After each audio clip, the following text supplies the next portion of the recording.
Բար մարդիկ տարվա վերջ հույսեր են ունենում, որ գոնե մի քիչ այս հարցում շտկումներ կլինեն, մենք ունենք 4 սրբազաններ, որոնք բանտերում են, նրանցից 2-ը նույն խցում են, ԱԱՑ-ի պատվալում դեպ գիտես չէ, տես մենք փաստաբաններով ինչ ենք ասում, սրբազան պատվալ, մի քիչ սև հումոր է, բայց դե էտա, ես կոնկրետ սրբազաններից Արշակ սրբազանի պաշտպանությունն եմ ստանձնել իմ ընկերների հետ, մեր հիմնական փաստաբանը Արսենն է Բաբայան, բայց դե տենց ասեց առաջարկեց, որ մենք էլ կպնենք, ես ու գիտես ինչ հիշեցի, երբ որ մեր իշխանություններին ասում են քաղբանտարկյալներ, ասում են Հայաստանում քաղբանտարկյալ չկա։ Դե պարզա հիմա ու չեն ասելու կա։ Ես չգիտեմ հիշում ես թե չէ, դու ասիր քանի տարեկան ես եղել 80։ Ես 82 թվից եմ 7 թվերին։ 82 թվից եմ եղել, 5-ին 3 եմ եղել, 6-ին 4 եմ եղել։ Չես հիշում, չես հիշի հաստատ, կարող է հետո կարդացած լինես, ուրեմն Գորբաչովը ամենտեղ կնոջ հետ էր գնում, դա նոր Ռաիսա Մաքսիմովնայի հետ, դա նոր մշակույթ էր խորհրդային լիդերների համար, որ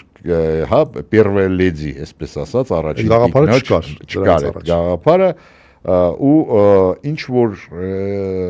մի արտասահմանյան այդ այցի ժամանակ լրագրողները ինչ որ բան հարցրեցին կապված ազատությունների, այդ թվում սեքսի ազատության մասին, ասեց в Советском Союзе секса нет։ Հիմա այդ ֆանտաստիկ մեմ էր դարել։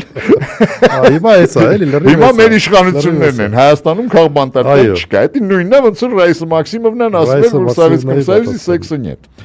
Ամեն դեպքում այս շաբաթ մենք ունեցանք եւս մեկ քաղբանտարկյալ Աշոտ Մինասյանը, Աշոտ Երկաթը, կարճ ասեմ, մի քիչ առանձնահատուկ է իրավիճակը, որտեղ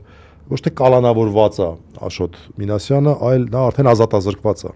Այսինքն այս գործը հին գործ է, ինչ որ հայրենիքը պաշտպանող մարդու տնից էլ ոնց կլներ մի երկու զենք էին հայտնաբերել, Արաչյանի դատարանը դատեց, նշանակեց 2 տարվա ազատազրկում, բայց պատիժը պայմանականորեն չկիրառելու որոշում կայացրեց։ Այսինքն դա նշանակում է, որ 2 տարի մարդը վերահսկողության տակ է լինում, բայց ազատության մեջ։ Այն պայմանական ինձ թվում է իրավաբանները գիտեն, ոչ իրավաբաններից շատերն էլ գիտեն, ինչ նշանակում պայմանական։ Դատախազությունը բողոքարկեց, պարզա պաշտպանության կողմն էլ բողոքարկեց եւ ասաց չէ, այդտեղ հանցակազմի խնդիր կա, հանցակազմ չկա, պետք է արդարացվեր, բայց ամեն դեպքում դատախազությունն էլ բողոքարկեց, դատախազության բողոքի հիման վրա 2 տարին պահպանվեց վերաքննիչ դատարանի կողմից։ Միակ բանը որ, բայց այդ պայմանական կտորը հանվեց, այսինքն 2 տարի ու պետքա գնաս նստես։ Դե նորմալ է, էլի Արցախյան պատերազմի բոլոր հերոսները մի մասը Բաքվում են, մի մասը ստեղ են։ Էդ է, էլի ցավալին ու ծանրը եւ բողոք բերվեց Վճռաբեկ դատարանը, ստեղ իրավաբանական մի հատ կտոր կա, այնտեղ ինչ որ անհասկանալի բաներ է կատարվել Վճռաբեկ դատարանում, որտեղ ժամկետների հարց իրանք ունեին, ինչ որ երբ պաշտպանի հետ խոսում էի Միրանի հետ, Պողոսյան, ինձ բացատրեց, հիմա չեմ ուզում ծանրաբեռնեմ մեր ունկնդիրներին, բայց ասեմ, որ այնտեղ էլ ինչ որ что-то не то է եղել հաստատ, որ արագ անեն, որ մարդուն տանեն բանդ։ Դե 3 արդեն տարան եւ մի հատ ցավեշտալի բան ասեմ, այսօր Սիսիանում վառել են ամանորյա տոնածառը, վատ զուգադիպություն է եղել, Սիսական ջոկատի հրամանատարն Աշոտ Երկաթը։ Այսօր վառել են տոնածառը եւ մի տեսակ երևի այսօր այդ օրը չէր էլի որ պետքա տոնածառը վառեին իմ կարծիքով